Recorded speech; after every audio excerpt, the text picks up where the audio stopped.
Hello, and welcome back to our channel. I'm Michael. I'm Daniel. We're two tall gingers, and in today's video, we're going to tell you about our first experiences in gay bars.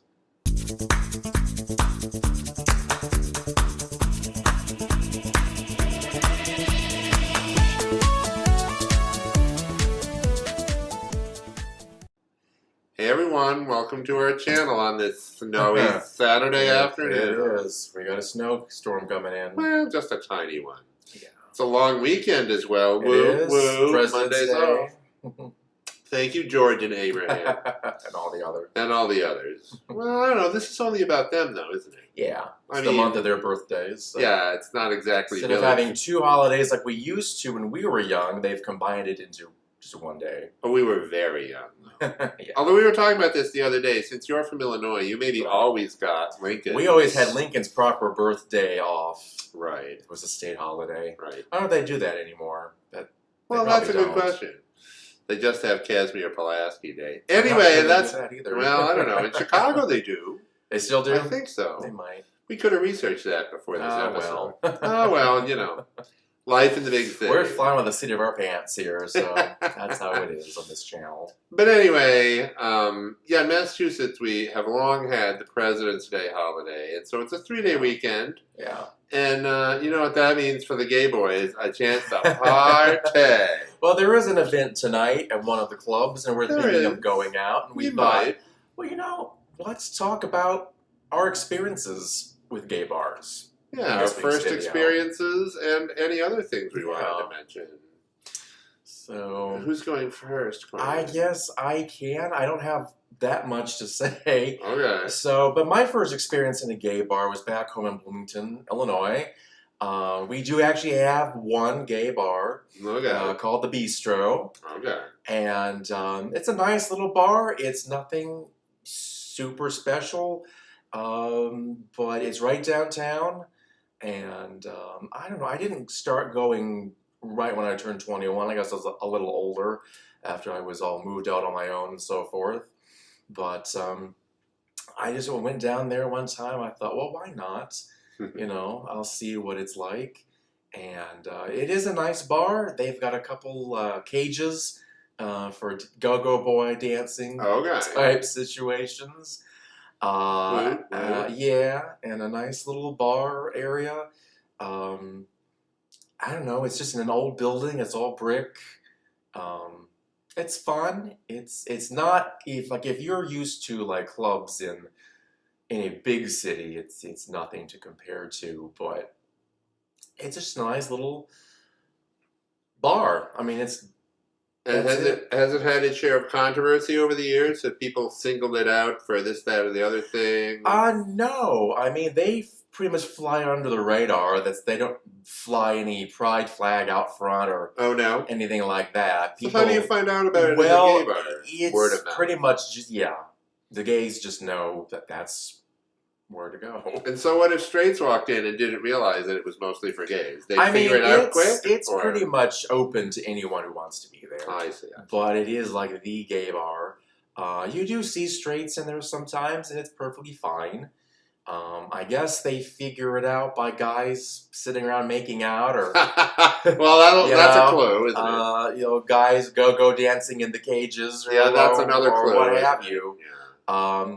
But it's not like I don't know. They don't have like chains hanging off the walls to tie people up and all that. It's not that kind of a place. It's just a very low-key, place nondescript. They're not, you know, it's not like a place in SF, and they don't allow. There's not like any strippers or anything like that. But they do. There are the little dancing cages, and the go-go's wear very little. I mean. Well, I mean, they don't have people hired. Patrons can just get up and go dance. Oh, I see. Yeah, it's nothing. It's nothing where they've hired professional dancers to entertain or anything. I see. So how often were you up there shaking your roof? I never got in the cages, but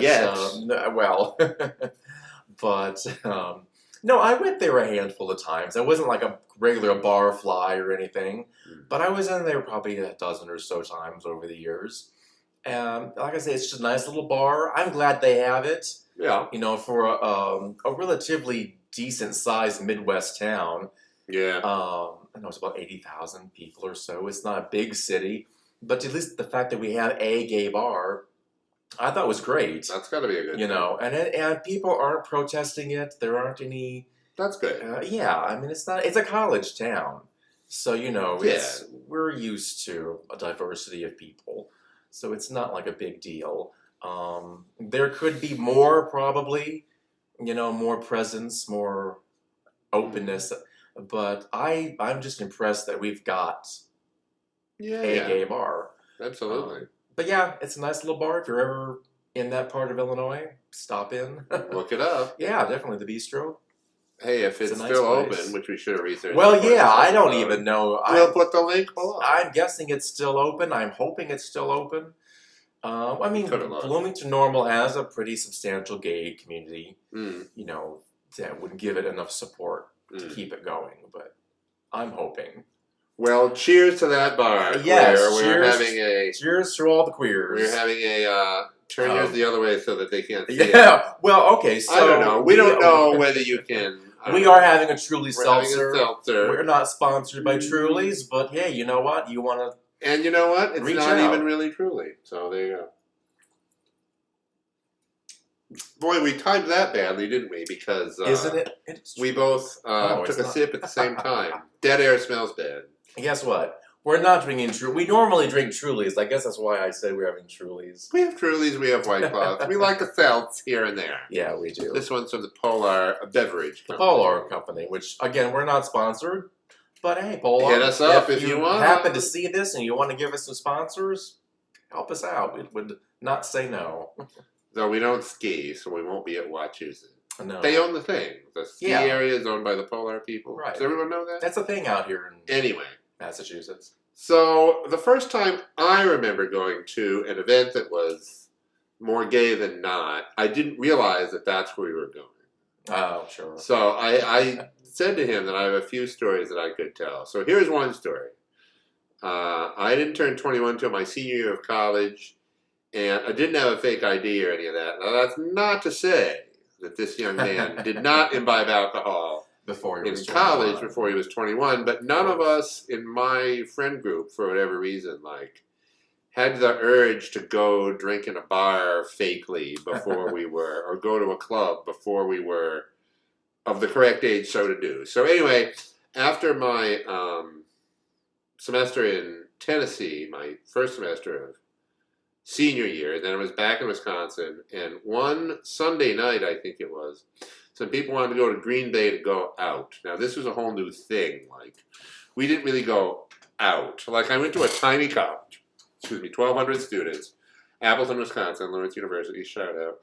And there were bars and stuff to go to in downtown Appleton, but, you know, we weren't like exactly, any of my friends and I weren't exactly like dance queens or something. And I wasn't really out to myself until junior year. See our previous video for more discussion about this. Or was it 2 videos ago? Anyway, so there was no place that I knew of to like go be gay in Appleton. I didn't even know the concept of gay bars particularly. So a bunch of us decided to go to this place. I believe it was called Zaz in Green Bay. Mm-hmm. And my friend Chris had a car, my roommate. And so obviously I was going to ride with Chris, and we were going to go pick up this other person whose name shall be changed for the sake of brevity, and let's call him Colin, even though that wasn't his name. So we go over to a different dorm on campus in his car to go pick up Colin, who I sort of knew, kind of, but he was, I don't know, maybe a sophomore at the time. So he wasn't of age, but I guess maybe it was 18 plus. That bar that night. Anyway, point of the story is, out comes Colin, who, like I said, I'd seen him around and stuff, didn't really know him, dressed up in a gorgeous sort of flowy red pinkish dress with chest hair showing and like high heels, and I was like, well now, this was the first time I had really seen like someone that I was aware of. Yeah. As a, biologically presenting male who is interested in pushing around gender roles a little bit. This was like a real surprise to me at 21 in Wisconsin, I was like, okay, well, no, this is different. And I had this whole thing of like, did somebody see him getting in the car? Like, Oh yeah. what are people going to think? Like, oh my goodness. Right. But of course, it didn't make any difference. Sure. So we go to this place, and it was clearly like, I think it was 18 plus, and it was sort of a like anything goes sort of a night. So it wasn't really like a gay bar or a gay night as I recall it. It was just a night for a bunch of people. Yeah. So a bunch of us hung out and drank and danced some, and like, but none of us were really dancey. But it was really interesting, and there was a go-go-ish sort of fellow there in football pads. Oh yeah. And a little like football short shorts. Oh. It was like, or a jockstrap maybe. It was like, and I thought, oh wow, okay, interesting.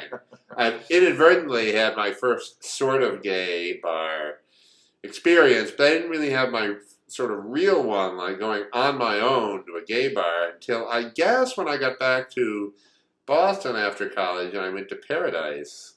Rest in peace, long live the unfortunately now defunct Paradise in Cambridge.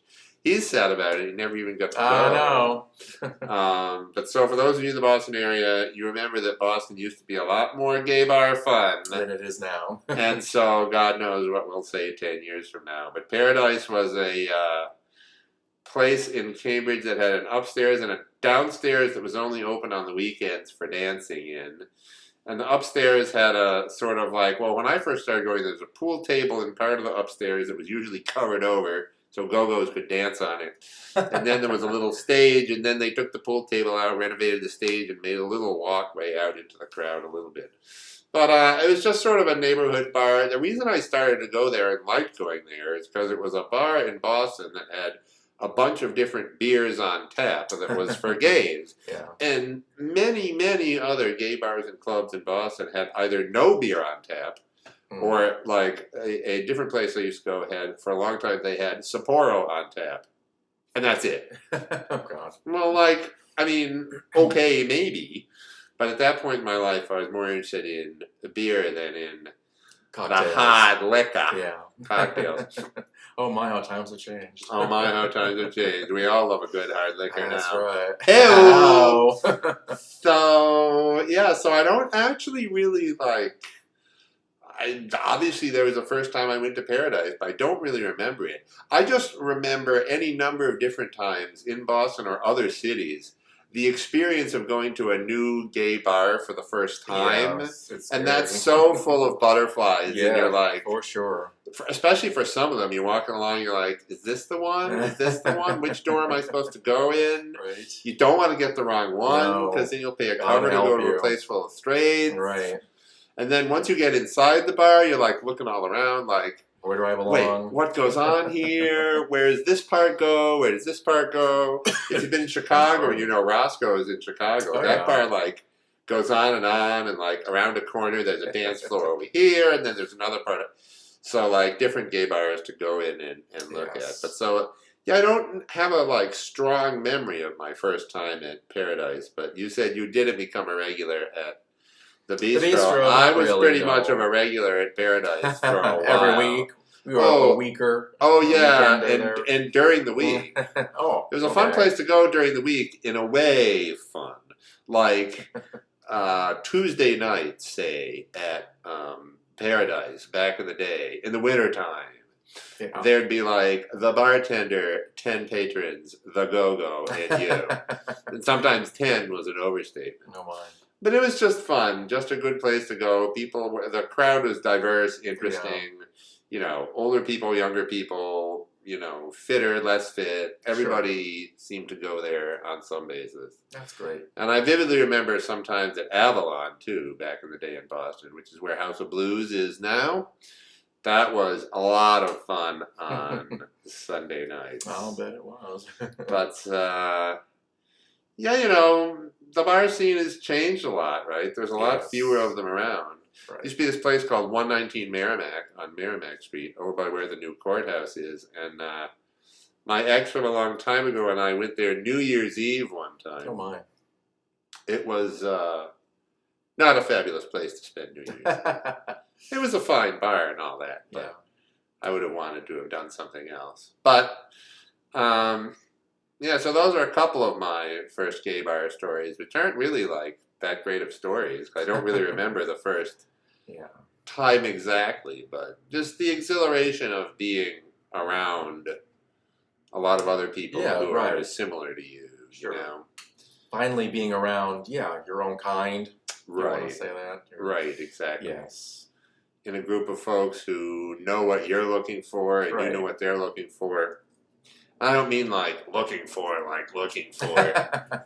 I just mean maybe, but maybe you're just there to just the relax and have a drink with other gay people. Right. It's nice. And talk a little bit and nudge the guy and go, wow, that guy's got a nice baggage, doesn't he, that go-go? Right. Should I give him $5? No, just give him $1. Oh, okay. No, I'll give him $5. Whatever. You know, just to have a conversation with folks and not feel sort of weird or alone or, you know, pulled up at the end of the bar by yourself in a straight bar looking around to see if any, you know, bi guy is furtively giving you an eye. Like, that is... Or other unsuspecting gay guys wandered in. And Right. That's not nearly as much fun. No, it's not. As going to a place where you know that you're accepted. Right. Yes. So down below in the comments, tell us your experiences. Yeah, because we have a thing to say to all y'all. Because we see that our views are up, but we have no more subscribing. People. Come on now, subscribe and click the bell. It doesn't cost anything. It doesn't make any more effort. To just click that subscribe button. But it helps us out. It helps us out a lot, and it helps our self-esteem, sweetie. Yes. So please do. We're feeling kind of bad right now. I don't know about that. But we would love it if you would subscribe. Please click the bell. And we also love having comments. Leave comments, ask questions, Tell us share our videos with other people if you want. Yeah. Tell us good gay bars in your area if you want, or your first experience. Because we plan to be traveling this summer. If we were near your town, let us know where to go. We're hoping to do some SF and some Chi-Town. Yeah. Who knows? Maybe New Orleans. We don't know. Hopefully, we haven't got that far yet. We don't know. You know, we're still not so sure about international travel. Yeah. He is. I'm less. I don't know. COVID's still working itself out. You know what I mean? But also comment down below if I use my hands too much. He thinks I do. If he blocks me too much. Oh, stop. So I think we've said what we're going to say. I mean, this was not a great video. This was not our best effort. We know it.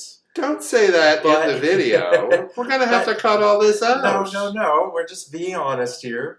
We know, but this is what we chose to talk about this week, and so, yeah.